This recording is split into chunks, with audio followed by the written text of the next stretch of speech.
আমার নবী মক্কা ছেড়ে মদিনা যখন পদার্পণ করলেন, আল্লাহর নবী সাল্লাল্লাহু তাআলা আলাইহি ওয়াসাল্লাম ওই মদিনাতে ঢোকার পরে আল্লাহর নবীর আপনার প্রথম কাজ ছিল বাবা মদিনার আপনার অশোক দূরীভূত করা। আল্লাহর নবী মদিনার অশোক দূরীভূত করে ওই মদিনার সরজমিনে আপনার মসজিদ তৈরি করলেন। আমার নবী হাতে গড়া মসজিদ, ওই মসজিদের নাম হলো মসজিদে নববী। যে মসজিদে এক ওয়াক্ত নামাজ যদি পড়া যায়, আল্লাহর নবী বলেছে 50,000 আপনার নামায় আমলে আমার আল্লাহ পাক নেকি দান করবে। জোরে বল সুবহানাল্লাহ।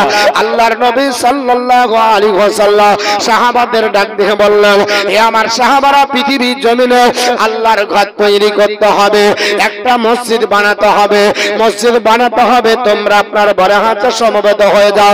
সাহাবা কেরামরা সমবেত হলো। আপনার কোথায় জায়গা খুঁজবে? একটা আপনার জায়গা খোঁজা হলো। আনসারদের দুটো ছেলে, ওই ছেলে দুটোর আব্বা মা ছিল না।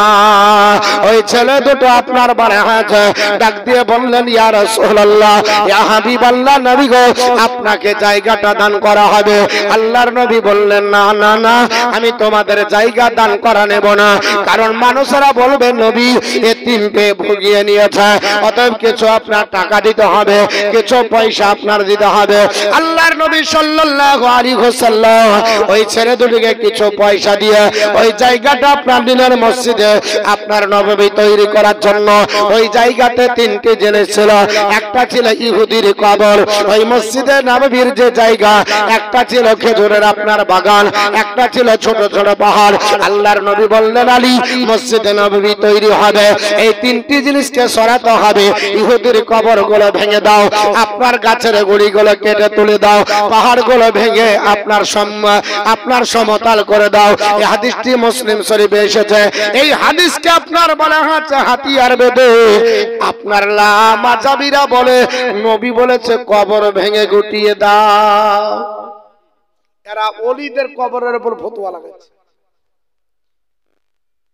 আল্লাহর নবী বললেন ইহুদির কবর ভেঙে দাও, আর এরা আপনার ফতোয়া লাগাচ্ছে কোথায়? বলছে ওলি আউলিয়ার কবর ভেঙে দাও, সাহাবীদের কবর ভেঙে দাও। আস্তাগফিরুল্লাহ। আল্লাহর নবী বললেন ইহুদির কবর ভেঙে দাও। কেন? ইহুদির আপনার কবর রাখা যাবে না, এখানে মসজিদ তৈরি হবে। বিশ্ব নবী বললেন মসজিদ যেহেতু তৈরি হবে, এর জন্য কোন ইহুদির কবর রাখা যাবে না। আর গাছের গুড়ি কেটে দাও, আর পাহাড়গুলোকে আপনার ভেঙে সমতল করো। এই জায়গাতে আপনার বলা আছে ফতুয়াটা নিয়ে গিয়ে ওলি আউলিয়ার মাজারের উপরে তারা লাগাচ্ছে। বুঝতে পেরেছেন? আমি অল্প অল্প করে বলবো, কারণ বেশি যদি বলতে যাই তাহলে আমি আপনার কিছু বলতে পারবো না। আমার নিয়ত আছে অন্তত 3 দিনে অন্তত 3টা যুদ্ধের কথা যেন বলতে পারি, 3টি যুদ্ধের কথা যেন আপনার বলতে পারি। এর জন্য আপনার বলা হচ্ছে হালকা হালকা টাচ দিয়ে চলে যাব, কারণ অনেক কিছু শোনাই আছে আপনাদের, তাই না বাপ? আমরা অনেক কিছু শুনে আছি। আর এই গোবরাতে যত জীবনী হয়, মুগুটা পশ্চিমবঙ্গে হয় না। গোটা পশ্চিমবঙ্গ খুঁজে এতটি জীবনী কোনো জায়গায় হয় না, সব পাড়াতে জীবনী হয়। আমারই তো মনে হয় 5 বার 7 বার হয়ে গেল, নাকি বলছে? 5-7 বার হবে। আর আমি যখন আপনার মাদ্রাসায় পড়ি ওড়াহারে, তখন থেকে শুনি যে হেলাল উদ্দিনের আপনার প্রতি বছর এখানে জীবনী হওয়াই চাই, প্রত্যেক বছর হতো। তাহলে আপনারা তো সব হাফিজ হয়ে আছেন। হ্যাঁ, সব হাফেজ হয়ে আছেন। এর জন্য আমি আপনার বলা হচ্ছে বেশি কিছু বলবো না, হালকা হালকা করে টাচ দিব, লাস্টের দিকে বেশি জোর দিব।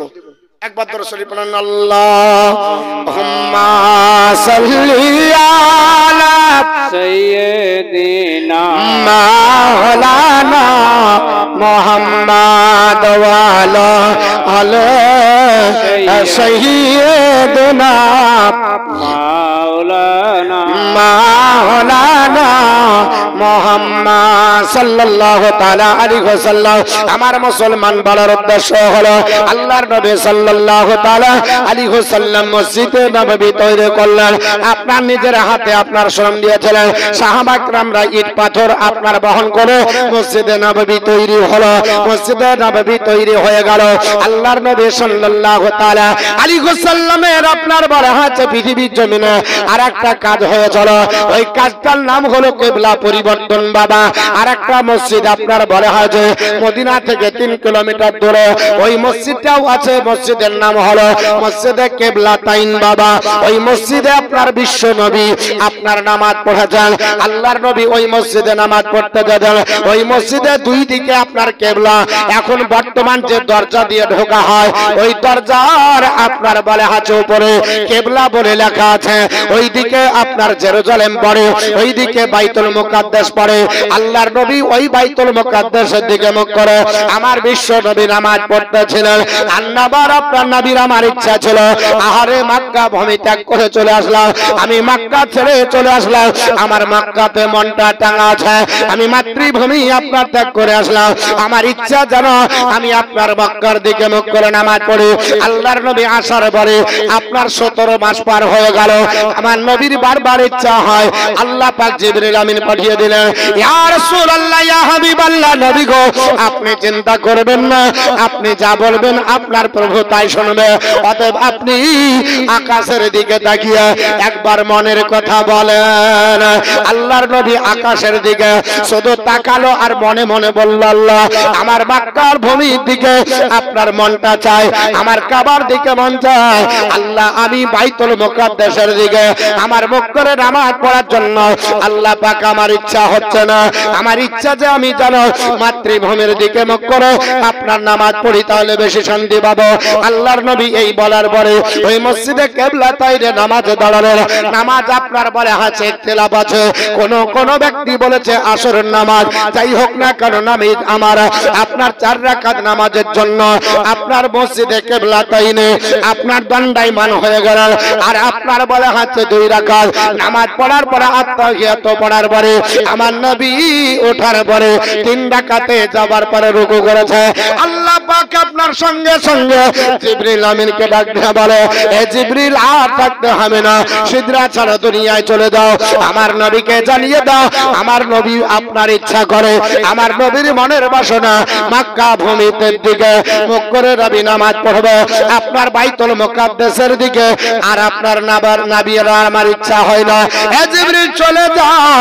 আমার আল্লাহ কোরআন নাজিল করে দিলেন কাদনারা তাকাল্লুবা ওয়াজহিকা ফিস সামাই ফালা নুওয়াল্লি আল্লাকা কিবলাতান তারদাহা ফাওয়াল্লি ওয়াজহাকা শাতরাল মসজিদুল হারাম।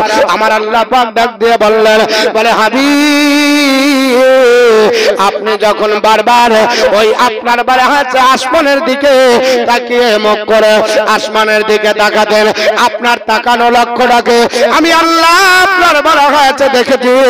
তাই আপনার মুখমণ্ডলটা আমি আল্লাহ ওই দিকে ঘুরিয়ে দিই যেই দিক আপনি পছন্দ করেন।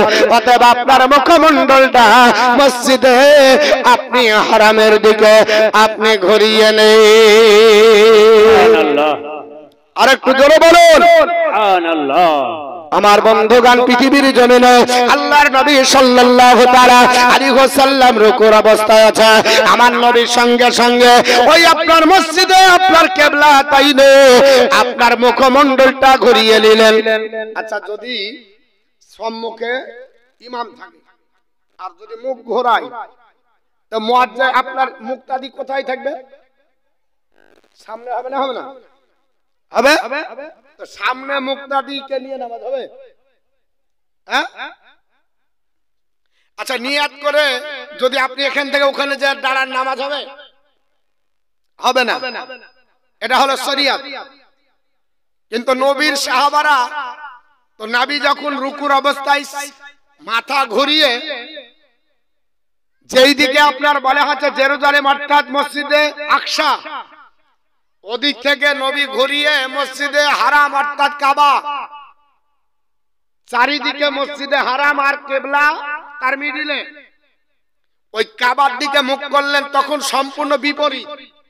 ইদিক উদিক কাট না, ভালো করে বোঝেন যারা দেখেছেন হাজি সাহেব। আপনাদের দিকে আমি আছি আর আপনারা আমার দিকে আছেন। আমি যদি নামাজ পড়িতে আমাকে আপনার কি করতে হবে? আপনাদেরকে পিছনে করতে হবে।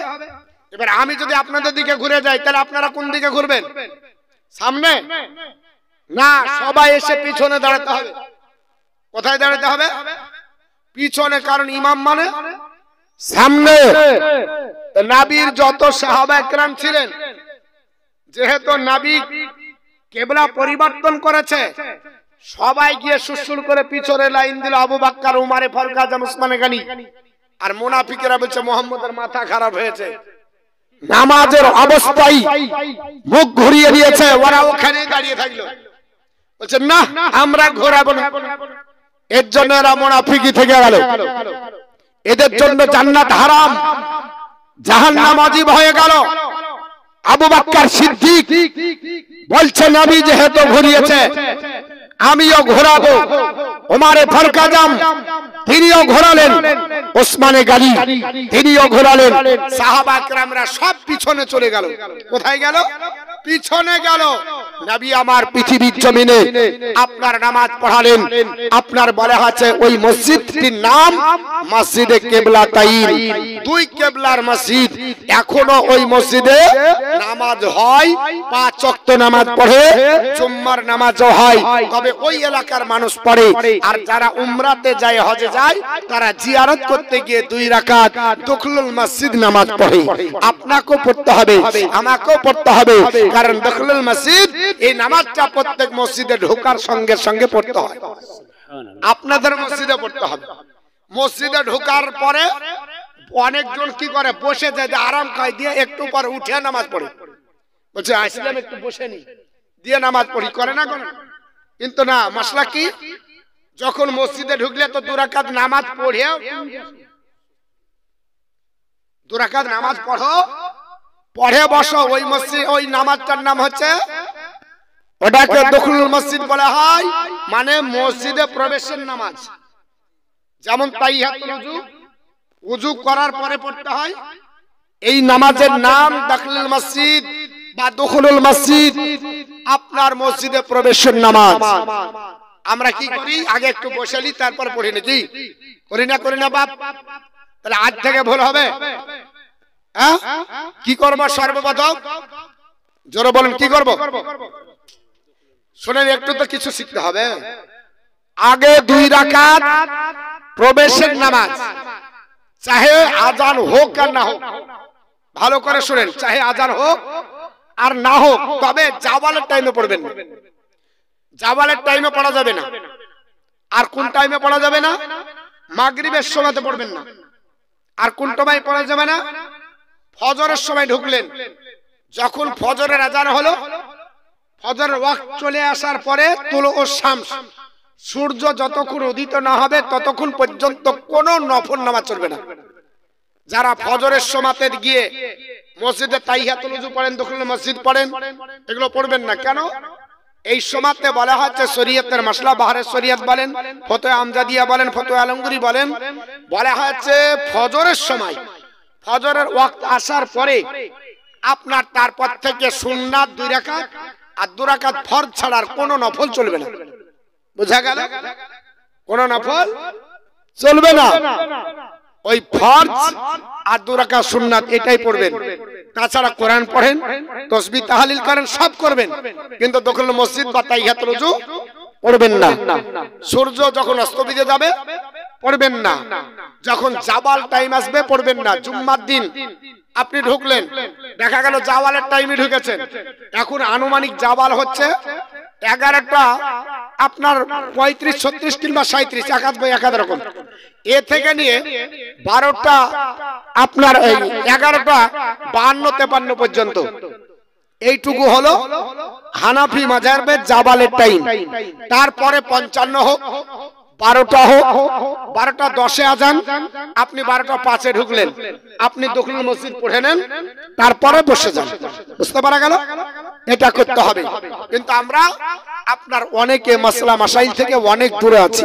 একবার দরুদ শরীফ পড়েন, সামনের দিকে এগিয়ে যাও। আল্লাহুম্মা সাল্লি আলা سيدنا مولانا محمد وعلى آل سيدنا مولانا محمد صلى الله على محمد صلى على محمد हरदम जाबाद से निकालो पाक नामे मोहम्मद हरदम जाबाद से निकालो सफियाना মোহাম্মদ সাল্লাল্লাহু তাআলা আলাইহি ওয়াসাল্লাম। আমার মুসলমান বাড়ার উদ্দেশ্য হলো ওই মসজিদে কিবলাতাইন আপনার পরিবর্তন হলো। তারপরে আরেকটা কাজ হয়েছিল মদিনায় যাবার পরে, ওটাও দ্বিতীয় হিজরিতে হয়েছিল। ওই আপনার প্রথাটার নাম হলো আজান পরিবর্তন। আমার নবী আপনার তখন আজান দিতে আপনার আরম্ভ করেনি। পৃথিবীর জমিনে বিশ্ব নবী সাল্লাল্লাহু তাআলা আলাইহি ওয়াসাল্লাম আপনার বলে হয়তো ওই আপনার মিরাজের রাত্রিতে 5 ওয়াক্ত নামাজ আপনার নিয়ে আসেন, কারণ 50 কে কমিয়ে 5 করা হয়, কিন্তু আজান আপনার আসেনি। আল্লাহর নবী মদিনাতে গেলেন, ওই সময়তে আজান আপনার ছিল না। সাহাবায়ে কেরামরা আসতে দেরি করে। আল্লাহর নবী বললেন, সাহাবারা তোমরা বসে যাও। এ আমার সাহাবারা নামাজ পড়ার জন্য জামাতে পড়বে, কারণ নবী বলেছে জামাত যখন আপনার চলে, আল্লাহর কোন বান্দা যদি নামাজ আপনার জামাতের সঙ্গে পড়ে, এমনি নামাজ পড়লে যতটা নেকি হয়, জামাতে পড়লে তার 25 গুণ নেকি বেশি হয়। অপর হাদিসে 27 গুণের কথা বলা হয়েছে। বাড়িতে 27 ওয়াক্ত নামাজ পড়লে যে নেকি পাওয়া যায়, জামাতে 1 ওয়াক্ত নামাজ পড়লে সে নেকি পাওয়া যায়। আল্লাহর নবীর সাহাবারা আপনার জামাত কিছু ফেল করতে শুরু হলো। আল্লাহর নবী বললেন, না না না, আপনার জামাত আপনার বেঁধে হবে। সাহাবাদেরকে নিয়ে বসে গেলেন। এ আমার সাহাবারা মদিনায় আজ এখন জনসংখ্যা বাড়ছে, কারণ মদিনার আনসাররা এত নবীকে ভালোবাসতো, জান অপেক্ষা বেশি ভালোবাসতো। মুহাজিররা গেছিল, এই মদিনার আপনার আনসাররা আপনার জমি জায়গা দিয়ে সাহায্য করেছিল, আপনার সন্তানাদি দিয়ে তাদেরকে কাজের জন্য সাহায্য করেছিল। যারা মক্কা ছেড়ে আপনার বিবি আপনার বাড়ি হাতে নিয়ে যেতে পারে, বিবি পর্যন্ত যারা রেখে চলে গেছিল, আল্লাহর নবী বললেন, সাহাবারা যাদের 3-4 বিবি, তারা একটা তালাক দিয়ে আমার এই মুহাজিরদেরকে তোমরা আপনার বিবাহ বন্ধনাবদ্ধ করো। আল্লাহর নবীর সাহাবারা আনসার যারা ছিল, এরা সাহায্য করিয়েরা আপনার খুব আপনার ভালো মানুষ। এখনো মক্কা থেকে মদিনা যাবেন, মক্কার মানুষের চাইতে মদিনার ব্যবহার ভালো, মদিনার মানুষের আপনার আচার ব্যবহার ভালো, মদিনারা সাহায্য করতে বেশি ভালোবাসে। মদিনাতে যাবেন প্রত্যেক দিন, মসজিদে নববীতে এখনো আপনার বলা হয়েছে খেজুর বন্টন করা হয়, এখনো পাউরুটি বন্টন করা হয়। আর প্রত্যেক বৃহস্পতিবারে রোজগারদের জন্য ব্যবস্থা হবে, একটা করে মিনারেল ওয়াটার, একটা করে আপনার বলা হয়েছে খেজুরের ব্যাগের, একটা করে রুটি, আর ভালো ভালো খাবার গুলো আপনার মসজিদে নববীর যে আপনার ভিতরে একটা জায়গা আছে, ওই জায়গাটা আপনার বলা হয়েছে রিয়াজুল জান্নাতের ডান হাতে পড়ে, ওই জায়গাটাতে আপনার বন্টন করা হয়। কারণ নবীর গোলামেরা এসেছে ইফতার করবে। মুসলমান পৃথিবীর জমিনে এই মদিনার আপনার বলা হয়েছে পরিবেশ এত সুন্দর। আল্লাহর নবীর সাহাবারা আপনার বলা হয়েছে গেছে, তাদেরকে ধন দৌলত দিয়ে, মাল দিয়ে, টাকা দিয়ে, এমনকি বিবিকে তালাক দিয়ে তারা আপনার সাহায্যের সহযোগিতা হাত বাড়ালো। সব সাহাবীরা আপনার একত্রিত হয়েছে। আমার নবী ডাক দিয়ে বলল, সাহাবারা কেমন করে আপনার ইসলামের আপনার বলা হয়েছে ভিতরে তোমাদেরকে আপনার জামাতের সঙ্গে আবদ্ধ করা যায়? কিছু সাহাবী বললেন, ইয়া রাসূলুল্লাহ, যারা আপনার সমবেত হতে পারছে না, যারা আপনার আসতে পারছে না, ইয়া রাসূলুল্লাহ, তাদেরকে একটু আমরা পাহাড়ের উপর উঠে যাব, আমরা টিন বাজাবো, আমরা ঢোল বাজাবো, বাজিয়ে বলবো নামাজ আপনার হচ্ছে, চলে আসো। আল্লাহর নবী বলল, না না না, ঢোল বাজানো চলবে না, টিন বাজানো চলবে না। আর এখন পীরের আখড়াতে ঢোল ছাড়া ওর সয় না।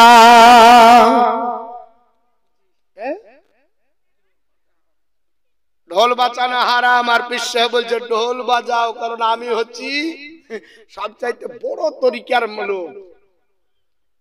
আর আপনার বলে হচ্ছে কাঁচা আপনার কঞ্চি দিয়ে ওকে পিটতে হবে, কত বড় তরিকা, তাহলে ভালো বুঝবে। নবী ঢোল বাজানো বন্ধ করেছে। আর ও বলছে যে কি ঢোল বাজালে সবকিছু ভুলে যায়, শুধু আল্লাহ স্মরণ হয়। আস্তাগফিরুল্লাহ।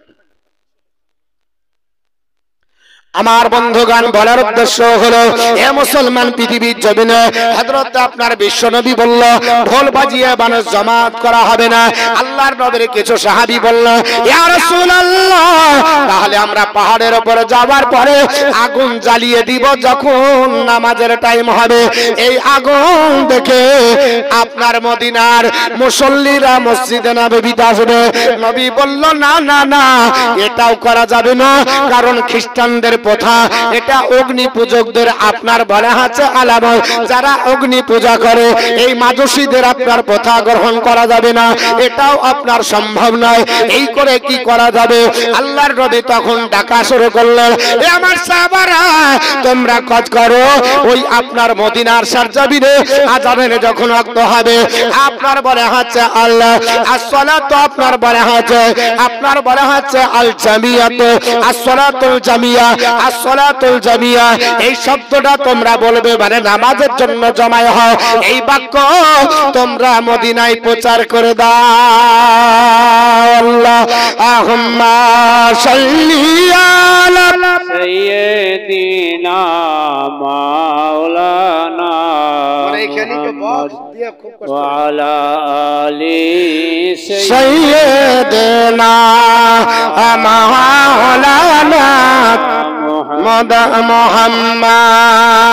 সাল্লাল্লাহু আলা মুহাম্মাদিন সাল্লাল্লাহু আলা মুহাম্মদ हरदम जाबा से निकाला पाक नामे मोहम्मद, हरदम जाबा निकालो শাফিয়ানা মুহাম্মদ সাল্লাল্লাহু আলাইহি ওয়াসাল্লাম।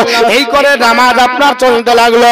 হঠাৎ করে আপনার খাজরাজ গোত্রের একজন এসে ডাক দিয়ে বললেন, ইয়া রাসূলুল্লাহ, ইয়া হাবিবাল্লাহ, নবী গো, আর এইভাবে মানুষের দরে দরে যেতে হবে না, মানুষের দরজায় গিয়ে অপেক্ষা করতে হবে না, আর 5 ওয়াক্ত ডাকতে হবে না। আমি স্বপ্ন যোগে যেন দেখতেছি একজন আপনার ব্যক্তি এসে আমাকে এই বাক্য গলা শিখিয়ে দিল। কোন বাক্য? আল্লাহু আকবার, আল্লাহু আকবার, আশহাদু আল্লা ইলাহা ইল্লাল্লাহ, আশহাদু আন্না মুহাম্মাদুর রাসূলুল্লাহ, হাইয়া আলাস সালাহ, হাইয়া আলাল ফালাহ। আপনার বলা আছে এই যে আমরা আযানে দিই এবং আকামাতের জন্য কদ কামাতিস সালাহ, এটা দুটো আপনার পড়ে প্র্যাকটিক্যাল আমাকে দেখিয়ে দিয়ে আপনার চলে গেল। আল্লাহর নবীর আপনার বলা আছে সাহাবী খাজরাজ গোত্রের একজন ব্যক্তি এসে আমার নবীর কাছে আপনার বলতে আরম্ভ করেছে। হযরত ওমর রাদিয়াল্লাহু তাআলা উনিও চুপচাপ শুনতেছে। আপনার ওমর রাদিয়াল্লাহু তাআলা আল্লাহর নবীর কাছে ডাক দিয়ে বললেন, ইয়া রাসূলুল্লাহ, ইয়া হাবিবাল্লাহ, ও আল্লাহর পয়গম্বর, আপনার সাহাবী যা বলেছে আমিও এই রকমের স্বপ্ন যোগে দেখেছি। একদিন 2 দিন নয়, 3 দিন ধরে দেখা হয়ে গেল, 3 দিন ধরে দেখতেছে। আল্লাহর নবী বললেন, সাহাবারা, আমাকে আল্লাহ জানিয়ে দিয়েছে আজ থেকে আর আপনার মানুষের দরবারে যাওয়া হবে না, আজ থেকে আযান আপনার হবে মসজিদে নববীতে, আর আযান শুনে মানুষরা আসবে মসজিদের, শুনে রে আযান চলে নামাজে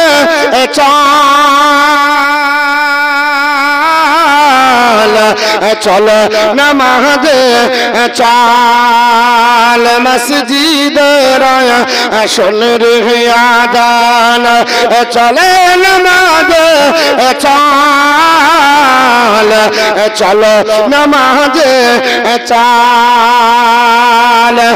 দুঃখে পাবে সান্ত্বনাত, দুঃখে পাবে সান্ত্বনাত, দুঃখে পাবে বল চলো নামাজে চাল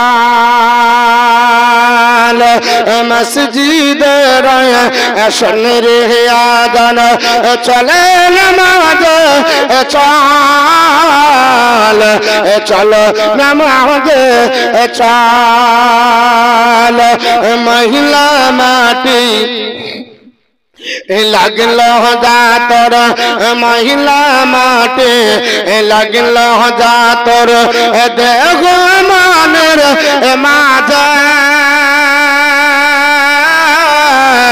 সব হবে তাহারা বিহিতে যেমনি যাই না আমাদের রোজগার তো করে বিজাদি আখিরাতের ফাল চল নামাজে চাল মসজিদের শোন রে আযান চলে নামাজে চাল চলো নামাজে চাল হাজার কাদের ও হসিলাতে হাজার কাদের ও হসিলাতে নামাজ করিস কাদা খাজনা তাহার দিলে না পায় যেন দিন দুনিয়ার রাজা তাহারে পাঁচবার ডাকিবি বলে তুই মনে চাল চল নামাজে চাল আমার বন্ধুগণ বলার উদ্দেশ্য হলো আল্লাহর নবী সাল্লাল্লাহু তাআলা আলাইহি ওয়াসাল্লাম দ্বিতীয় হিজরিতে বললেন সাহাবারা আর কোনদিন এইভাবে বাড়ি বাড়ি ডাকা হবে না মসজিদে নববীতে আযান হবে এর জন্য নবী আমার আযানের আপনার উচ্চ জায়গা তৈরি করলেন আপনার বলে হচ্ছে মসজিদে আপনার মিনার তৈরি করে দিলেন ওখানে আপনার বলে হচ্ছে চলে আপনার আযান দেবে আযানের আপনার মুয়াজ্জিন নিয়োগ করা হলো হযরত বিলাল রাদিয়াল্লাহু তাআলা এইভাবে মদিনার কার্যকলাপ চলছে হঠাৎ করে আপনার মক্কাবাসীদের মধ্যে একটা পরামর্শ হলো এ মক্কাবাসীরা মুহাম্মদকে তোমরা ধরে রাখতে পারলে না আমরা গোটা আপনার বলা হচ্ছে মক্কার কুরাইশ গোত্রে আমরা যারা নেতৃস্থানীয় ছিল আমরা প্রত্যেক বাড়ি থেকে আপনার যোদ্ধাদেরকে আমরা বীরদেরকে আপনার বেছে বেছে আমরা মিটিং করার পরে মুহাম্মদের বাড়ি ঘেরাও করেছিলাম তাকে আপনার যেতে দেওয়া হবে না মদিনায় আপনার পালাতে দেওয়া হবে না ঘর থেকে বেরাবে ধরবো আর তাকে এখানে আপনার বলা হয়েছে আপনারকে আপনার বলা হয়েছে শেষ করে দেব কিন্তু রাখে আল্লাহ মারে আল্লাহ রাখে আমার আল্লাহ পাক পৃথিবীর জমিনে নবীকে তো আপনার হিজরত করাবে সুবহানাল্লাহ এরা যখন পারলো না এরা আপনার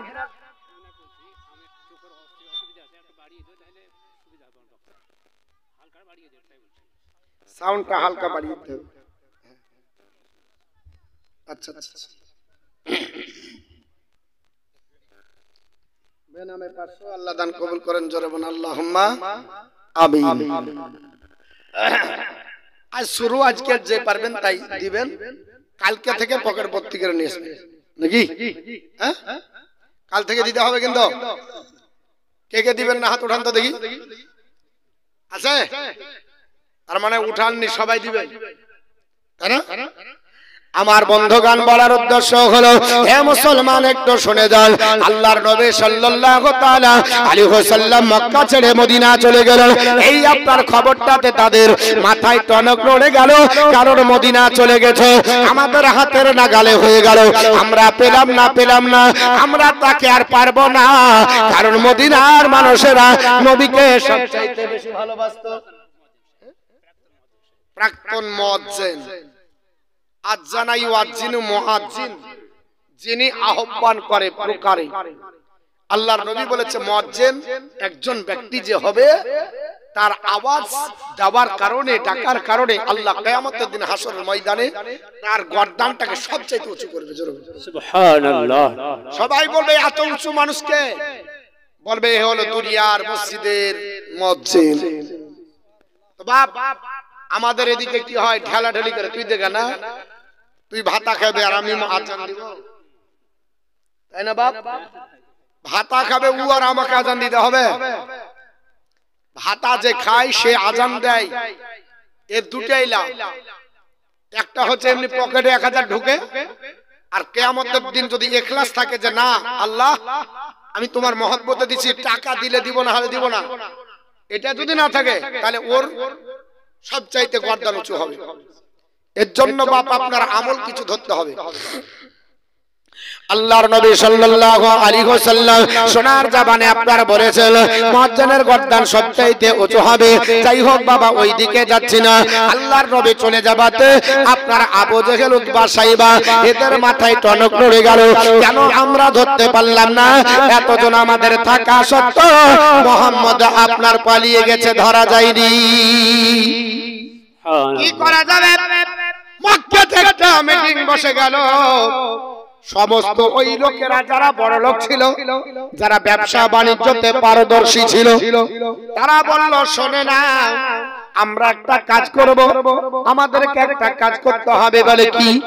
বলে ওই মুলকের সামনে বাণিজ্য করতে পাঠাও, আর আমাদের আপনার যারা বড় বড় আপনার ব্যবসায়িক আছে, আমাদের যারা আপনার টাকা পুঁজিপতি আছে, এই পুঁজিটা বিনিয়োগ করতে হবে, এই কাফেলাতে দিতে হবে, আর ওই মুলকের সামনে থেকে বাণিজ্য করে যত টাকা নিয়ে এসে লাভ হবে ওই আসলটা ঘুরিয়ে দিয়ে লভ্যাংশ যেটা হবে ওই লাভের টাকাটা এক জায়গায় রাখার পরে মুসলমানদেরকে আপনার বারে হাতে ধ্বংস করার কাজে লাগাতে হবে। এই জন্য তারা মিটিং করে একটা আপনার বারে হাতে পরামর্শ করলো। পরামর্শের জন্য সবাই আপনার হাজির হয়ে গেল।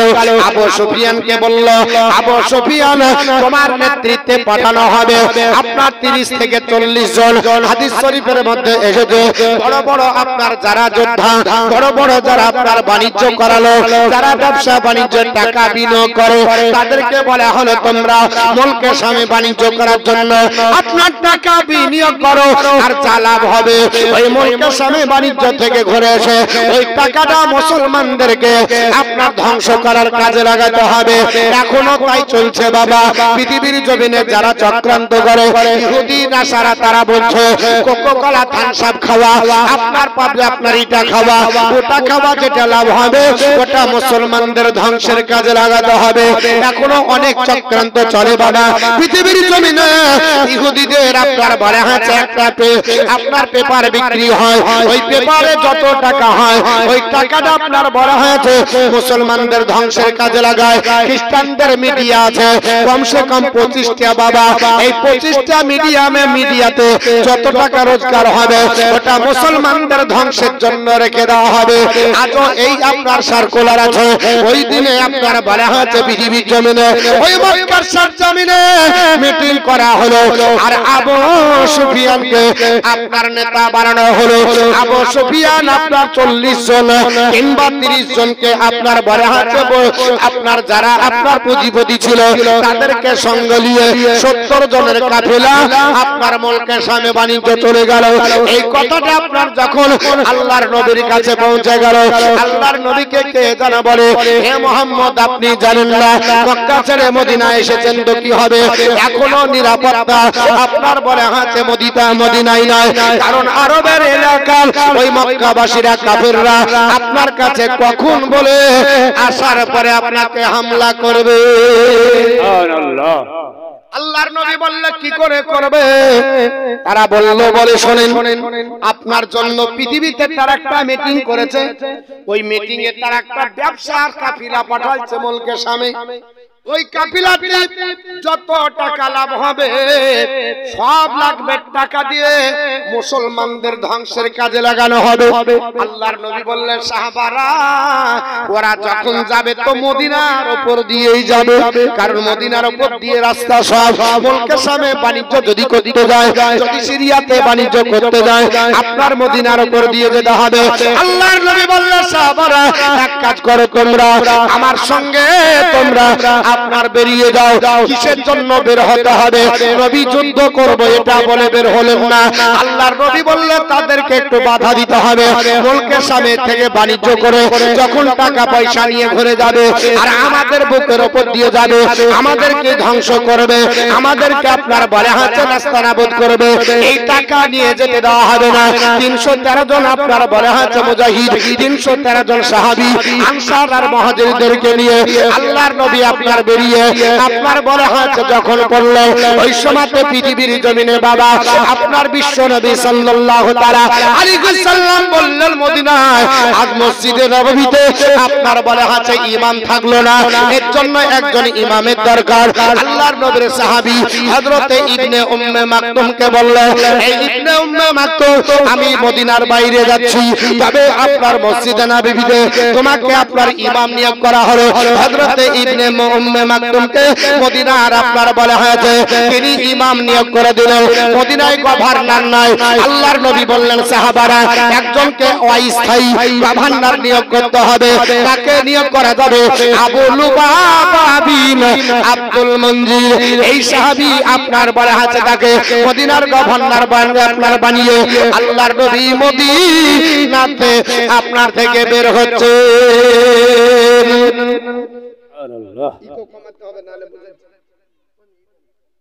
কারণ বক্স তো